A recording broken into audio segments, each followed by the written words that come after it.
The three SNES Donkey Kong Country games are a surreal and wondrous experience, even for those who didn't grow up with them. Sure, the two comeback titles are excellent, and I'd even argue their gameplay is much better, but they just don't quite hit the same spot. And I think it's largely because of the Rareware soundtracks. These three weird, mesmerizing soundtracks that can suck you into the world and make you so oddly emotional about an ape going to get his bananas. So let's laugh, let's cry, and let's count down the top 5 Donkey Kong Country SNES themes.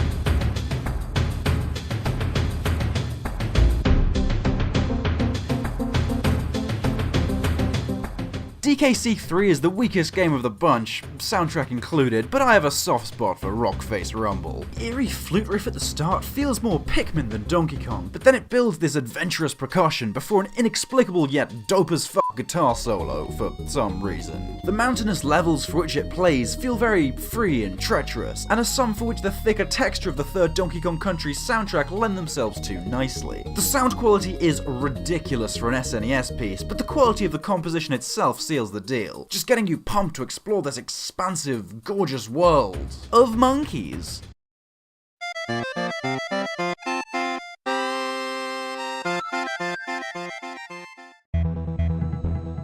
This one's pretty long, so I'm going to skip to my favourite part.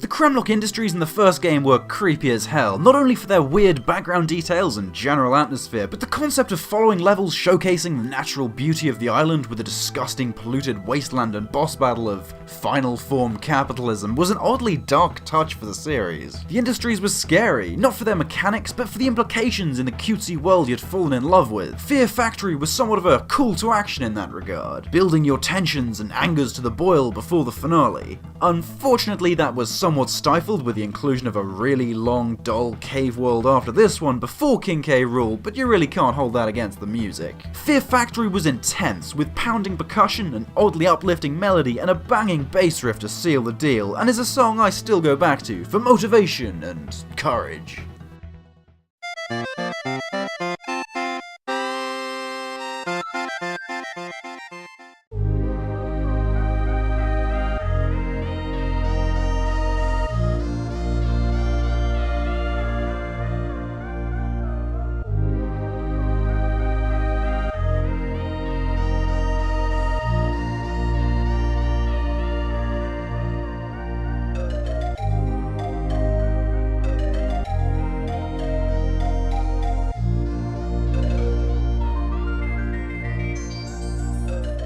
And now for a brief interlude. A forest interlude! These are the jokes, it's 2 segments to go from here. Donkey Kong Country 2's soundtrack is one of the very best in gaming for consistency in bringing this weird, fantastical donkey world to life. But the best of its songs go further and add a whole new level of emotional resonance. Forest Interlude walks the tightrope of fitting yet retrospective sublimely, seeming to represent far more than just the levels it plays in, while suiting to perfection the snake-hopping, ghost-rope galloping, Spider-Verse Bumblebee goofiness on display. The echoey call and response within the softer phase makes it seem lively and wild, but the alien sound font and weird instruments remind you of the obvious danger and perils ahead. Not gonna shatter the world, but it's a cute song for a solid game that lingers far longer than it plays.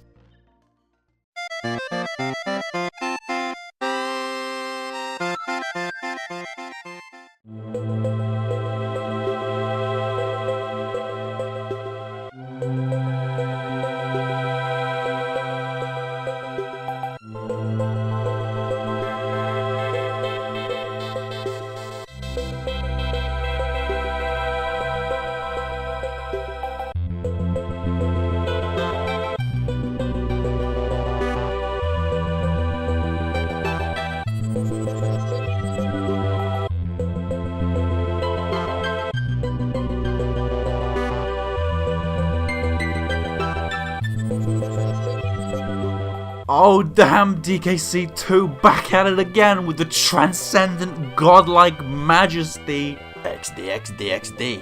Who did this? Who put a theme this moving and beautiful in a title playing as a monkey with a ponytail? Diddy's Conquest is one of those games you can play for hours, entirely wrapped up in the artistic expression of its creators, and the Bramble levels, as ball-bustingly difficult as they are the best example of something I can turn on and see minutes become hours before my eyes. Yes, I'm pretty bad at Donkey Kong. Sticker Brush Symphony, or was it Sticker Bush Symphony? I don't even know anymore, is incredible. Simply incredible. It makes me nostalgic of an era I never knew, and its dulcet tones and depth created through its sheer range of instruments, from piano to sax, trumpet to strings. Not to mention the gorgeous duet of the trumpet and saxophone throughout. Anthem of Wonder, Symbol of Hope, and the Smash Bros. Brawl version was actually pretty good too. Sticker Brush Symphony deserves all the love it has and still does receive, which is saying a lot.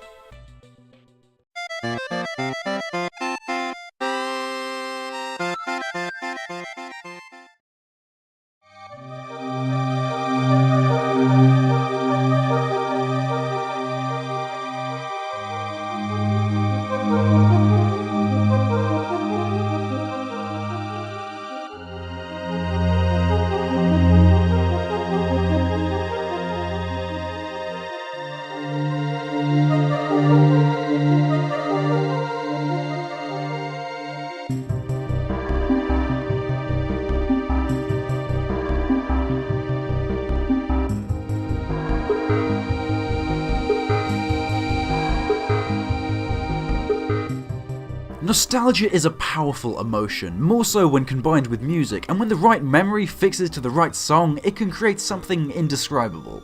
Shown here by my lack of ability to describe it. Some may not understand my placing this over Sticker Brush Symphony, but I didn't grow up with that game. I grew up with this dumb f***ing masterpiece. The levels they play for are whatever, they're water levels, who cares? Corals, octopi, clams that shoot pearls. You get to play as on guard for a bit, which is cool, and I do like how they fit one into the industrial world, plagued with pollution, facing against killer wheels, but it's the backing track that really makes them special. And I'll admit, I'm biased, but this song could bring me to tears, so I don't know, go f*** yourself. The distant echoing and woodblock percussion give it this dreamy texture, and the long wave-like strings seem to gently guide you through the blue and murky green depths of the island. It's the kind of song you can just immerse yourself in for hours, and it's in this grandeur, this untapped, all-encompassing beauty that just makes you think, that Kong sure gon' go get his bananas.